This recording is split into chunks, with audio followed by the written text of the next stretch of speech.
Hi welcome to T2G health channel. நம்ம வீடியோக்குள்ளே போகிறதுக்கு முன்னாடி மறக்காமல் நம்ம சேனலை சப்ஸ்கிரைப் பண்ணுங்கள், லைக் பண்ணுங்கள், ஷேர் பண்ணுங்கள் அண்ட் கமெண்ட் பண்ணுங்கள். நம்ம இன்றைக்கி இந்த வீடியோவில் என்ன பார்க்க போகிறோம் அப்படின்னா, வாழ்நாள் முழுக்க நம்ம ஆரோக்கியமாக வாழணும் அப்படின்னாக்கா நம்ம மார்னிங் ஃபுட்டை கண்டிப்பாக எடுத்துக்கணும். ஸோ ஒரு 3 வேளை உணவு முக்கியமாக தேவை. ஆனால் மார்னிங் ஃபுட் அப்படிங்கிறது ரொம்ப ரொம்ப முக்கியம். இப்போ நிறைய பேர் மார்னிங் உணவை தவிர்க்கிறாங்க, அது ஆரோக்கியமற்ற உணவை எடுத்துக்கிறாங்க. இதை எடுத்துக்கிறதுனால என்ன ஆகுது, ஒரு நோய் ஏதோ ஒரு நோய் ஏற்படுறதுக்கு அதுவே வழிவகையாக அமையுது. ஸோ நம்ம டயட்டில் இருக்கோம், எனக்கு சாப்பிட நேரம் இல்லை அப்படின்னு சொல்லிட்டு நிறைய பேர் மார்னிங் சாப்பிடாம போகிறாங்க. இப்படி போகிறதுனால ஹார்ட் ப்ராப்ளம்ஸ் எல்லாம் வருது.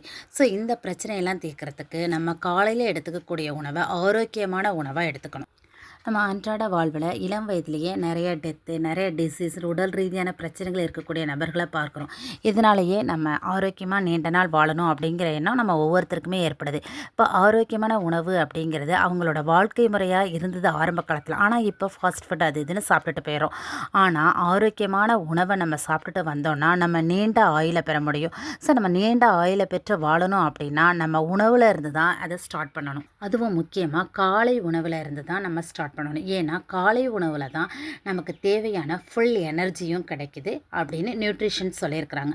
உலகில் நாளுக்கு நாள் காலை உணர்வை தவிர்க்கிறவங்க எண்ணிக்கை அதிகரிச்சுட்டே போகிறது ரொம்ப தவறு அப்படின்னும் ஆய்வில் சொல்லியிருக்கிறாங்க. நம்ம எப்படி காலை உணர்வை எந்த மாதிரி உணவாக எடுத்துக்கிறோம் அப்படிங்கிற குழப்பம் நமக்கு இருக்கலாம். ஆனால் சர்க்கரை, காப்ஸ் இந்த மாதிரி பதப்படுத்தப்பட்ட உணவுகள் இதிலையெல்லாம் நிறைய சத்துக்கள் கிடையாது. அதனால் காலை உணவாக இந்த மாதிரி உணவுகளை தவிர்த்திடணும் அப்படின்னு ரிசர்ச் சொல்கிறோம். ஓகே, அப்படின்னா காலையில் நம்ம என்ன மாதிரி உணவுகளை தான் எடுத்துக்கணும் அப்படிங்கிற ஒரு குழப்பம் நம்ம எல்லாருக்குமே இருக்குது. அதை தான் நம்ம இப்போ சொல்ல போகிறோம். ஃபஸ்ட்டு நம்ம எடுத்துக்கக்கூடிய நம்ம காலை உணவில் முக்கியமான ஒரு உணவாக முட்டை. அதாவது வெஜிடேரியனாக இருக்கிறவங்க இதை அவாய்ட் பண்ணிடலாம், நான்வெஜ்ஜாக இருக்கிறவங்க முட்டையை எடுத்துக்கலாம். முட்டையில் குறைந்த விலையில் இது கிடைக்கும். இதில் நிறைய ஊட்டச்சத்துக்கள் இருக்குது. இதை சமைச்சு சாப்பிடும்போது கண்டிப்பாக இதில் டேஸ்ட் இருக்கும். முட்டையில் vitamin A, B, vitamin B12, vitamin B5 இந்த மாதிரி நிறைய சத்துக்கள் இருக்குது. கோலின், சியாந்தின் போன்ற கனிமங்களும் இருக்குது. புரதமும் 6 இருக்குது. ஸோ குறிப்பாக மஞ்சள் கருவில் உள்ள விட்டமின் டி எலும்புக்கும் பற்களுக்கும் வலிமை தருது. மேலும் கண் தொடர்பான நோய்கள், உடல் எடை பராமரிப்பு இந்த மாதிரி பிரச்சனைகளுக்கும் முட்டை நல்ல தீர்வாக இருக்குது. இப்போ வேர்ல்டு ஹெல்த் ஆர்கனைசேஷன், இந்திய மருத்துவக்குழு இவங்க ஒருத்தர் ஒரு நாளைக்கு ஒரு ஆஃப் முட்டையாவது சாப்பிட்டுக்கணும். அப்படி சாப்பிட்டு வந்தாக்கா இப்போ ஒரு வருஷத்துக்கு 180 முட்டை வரை சாப்பிட முடியும். ஸோ இப்போ அரை தான் சாப்பிட்ணும் அப்படின்னு கிடையாது. ஒரு நாளைக்கு ஒரு முட்டை கூட சாப்பிட்லாம். ஏன்னா நிறைய நாள் நம்ம முட்டை சாப்பிடாமல் விட்டுருவோம். ஸோ அந்த மாதிரி ஒரு நாளைக்கு ஒரு முட்டையாவது நம்ம எடுத்துக்கணும் அப்படின்னு சொல்கிறாங்க. அப்படி எடுத்துகிட்டு வந்தோன்னா முட்டையில் இருக்கக்கூடிய சத்துக்கள் எல்லாமே நமக்கு ஃபுல்லாகவே கிடைக்கும். ஸோ நெக்ஸ்ட்டு பார்க்கக்கூடிய ஃபுட்டு ஓட்ஸ். உலகளவில் நிறைய பேர் விரும்பி சாப்பிடக்கூடிய ஒரு உணவு ஓட்ஸ் அப்படின்னு சொல்லுவோம். இது ஓட்ஸுங்கிறது ஒரு முழு தானிய உணவாக இருக்குது. இதில் பால் இல்லை தண்ணீர் இதில் கொதிக்க வச்சு ஃப்ரூட்ஸ், சுகர் இதை ஆட் பண்ணி சாப்பிட்லாம். பட் நம்ம சுகர் வேணாம் அப்படின்றதுனால சுகரை அவாய்ட் பண்ணிடலாம்.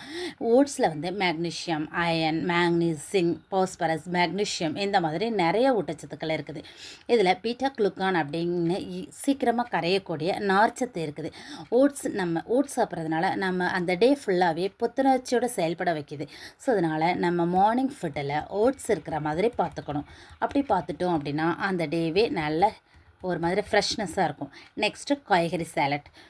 வேக வைக்காமல் பச்சையாக உண்ணக்கூடிய காய்கறிகளை கொண்டு செய்யப்படுற ஒரு உணவு தான் சாலட் அப்படின்னு சொல்லுவோம். சாலட் காலை உணவாக இருக்கிறது ரொம்ப ரொம்ப பெரிய விஷயம். காய்கறியில் நமக்கு கிடைக்கக்கூடிய உடலுக்கு தேவையான அத்தியாவசியமான விட்டமின், கொழுப்பு, புரதம் இது எல்லாமே அதிகமாக இருக்குது. இது உடலில் இருக்க கொழுப்பை குறைச்சி வயிறு நிரம்பிய உணர்வோடு நீண்ட நேரம் நம்மளை வச்சுருக்கோம்.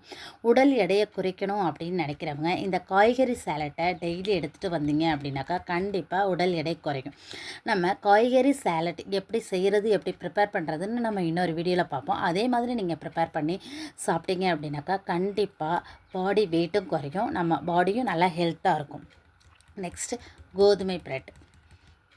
நார்ச்சத்து மற்றும் கடினமான கார்போஹைட்ரேட்டுகள் நிறைந்த ரஸ்க், பிரெட் போன்ற முழு கோதுமை ரொட்டி நம்ம ஈஸியாக ஜீரணமாகிறதுக்கு ரொம்ப நேரம் எடுத்துக்கும். ஆனால் ரத்தத்தில் உள்ள சர்க்கரை அளவு என்ன பண்ணுன்னா கட்டுப்பாட்டில் வச்சுருக்கோம். அதோட இப்போது ஹார்ட் ப்ராப்ளம் இருக்கிறவங்க, பக்கவாதம், எடை அதிகமாக இருக்க, அலர்ஜி இந்த மாதிரி பிரச்சனைகள்லாம் ஏற்படாமல் தடுக்கும். இந்த பிரெட்டோட முட்டை, பழம் இதெல்லாம் சேர்த்து சாண்ட்விச் மாதிரி செஞ்சு சாப்பிட்லாம். Next fruits. இப்போ காலை உணவை சாப்பிட விரும்பாதவங்க, இப்போ நான் இன்றைக்கி டயட்டில் இருக்கேன், நான் இன்றைக்கி சாப்பிட மாட்டேன், அதாவது ஃபாஸ்டிங்கில் இருக்கேன் அப்படின்னு நினைக்கிறவங்க காலையில் என்ன பண்ணலாம், ஃப்ரூட்ஸ் எடுத்துக்கலாம். பழங்கள் நிறைய சாப்பிடும்போது டைஜஷன் அதை வந்து சரியாக வச்சுருக்கும். மேலும் மூளையை வந்து சுறுசுறுப்பாக வைக்கவும், நோய் எதிர்ப்பு சக்தியை அதிகரிக்கவும், ஒரு நிறைவான மனநிலையை பெறவும் இந்த பழங்கள் வந்து துணை புரியுது. பழங்களை சாலட்டாக செஞ்சு சாப்பிட்லாம், ஸ்மூத்தியாக செஞ்சு சாப்பிட்லாம், ஜூஸாக செஞ்சு சாப்பிட்லாம். ஸோ எந்த வழியில் வேணும்னாலும் ஃப்ரூட்ஸை நம்ம எடுத்துக்கலாம் காலை உணவாக. Next chia seeds. சியா சீட்ஸில் ஒமேகா 3 கொழுப்பு அமிலம், கால்சியம், மெக்னீஷியம், புரோட்டீன் இது எல்லாமே அதிகமாக இருக்குது. ஸோ நம்ம வெயிட்டை பராமரிச்சுட்டு வரோம் இல்லையா, நமக்கு கரெக்டாக இருக்கணும் அப்படின்னா அதில் சியா சீட்ஸ் வந்துட்டு ஒரு முக்கிய பங்கு வகிக்குது. இப்போ நம்ம மார்னிங் எடுத்துக்கக்கூடிய மார்னிங் ஃபுட்டு நீண்ட நேரம் நம்ம பசி இல்லாமல் நம்மளை வச்சுருக்கிறதுக்கு இந்த சியா சீட்ஸ் ஹெல்ப் பண்ணுது.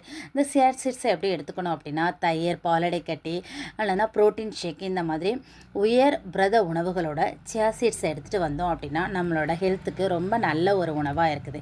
நெக்ஸ்ட் அவல் வந்து இயற்கையாகவே கார்போஹைட்ரேட்டுகள் கம்மியாக இருக்கும், கொழுப்புகளும் இதில் இருக்கும். இது ஒரு நல்ல மார்னிங் ஃபுட்டாக இருக்குது. இது ஈஸியாக டைஜஷன் ஆகும். அவளை வந்து உப்புமா, கஞ்சி, பாயசம், லட்டு போன்ற பல வகைகளில் செஞ்சு சாப்பிடலாம்.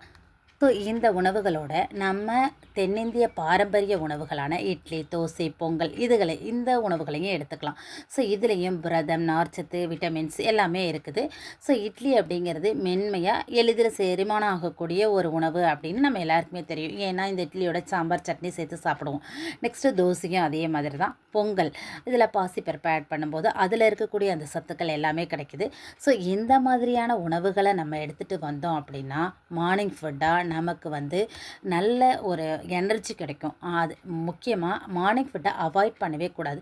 நான் இன்றைக்கி ஃபாஸ்டிங்கில் இருக்கிறேன் அப்படின்னா கூட அன்றைக்கி ஃப்ரூட்ஸ் எடுத்துக்கணும், இல்லை ஜூஸ் எடுத்துக்கணும், ஏதாவது ஒரு பொருள். ஏன்னா நம்ம நைட்டு 8 or 9 சாப்பிடுவோம். ஸோ மார்னிங் நைட்டு 9 o'clockலேருந்து மார்னிங் 9 o'clock நம்ம பிரேக்ஃபாஸ்ட் சாப்பிட்ற வரைக்கும் இருக்கக்கூடிய அந்த டைமில் நம்ம வயிற்றில் சுரக்கக்கூடிய அந்த HCl அமிலம் வந்து அதுக்கு உணவு இருக்குதான்னு பார்க்குது. உணவு இல்லை அப்படின்னாக்கா அது என்ன பண்ணும், கொஞ்சம் கொஞ்சமாக நம்மளோட குடலை அரிக்கும். அதுதான் அல்சராக மாறுது. ஸோ அப்போ அந்த அல்சர் வர்றதுக்கு நம்ம வாய்ப்பு கொடுக்காம நம்ம ஏதாவது ஒரு உணவை மார்னிங் எடுத்துக்கணும். இது லைட்டாக ஹெவியாக எடுத்துக்கணும்னு கூட இல்லை, லைட்டாவது ஒரு உணவு எடுத்துகிட்டு வந்தோம் அப்படின்னாக்கா நமக்கு அல்சர் மாதிரி ப்ராப்ளம்ஸ் வராமல் இருக்கும். ஸோ அந்த மாதிரி உணவுகளை எடுத்துகிட்டு நமக்கு வரக்கூடிய அந்த வியாதிகள்லேருந்து நம்மளை பாதுகாத்துக்கணும். நான் மேலே சொன்ன உணவுகளில் ஏதாவது ஒரு உணவு எடுத்துக்கிட்டால் கூட ரொம்ப நல்லது. முடிஞ்சால் இப்போ முட்டை, அவல், இட்லி இந்த மாதிரி ஏதாவது சேர்த்தும் எடுத்துக்கலாம். அதோட குவான்டிட்டியை நம்ம கம்மியாக எடுத்துக்கலாம். பட்டு இது எதுவுமே என்னால் முடியல அப்படின்னா ஃப்ரூட்ஸ் எடுத்துக்கணும், கண்டிப்பாக எடுத்துக்கணும். இல்லை சாலட் இதெல்லாம் சாப்பிடலாம். இதெல்லாம் சாப்பிட்டுட்டு எல்லாருமே ஹெல்த்தியாக இருக்கணும். தேங்க்யூ ஃபார் யுவர் வாட்சிங்.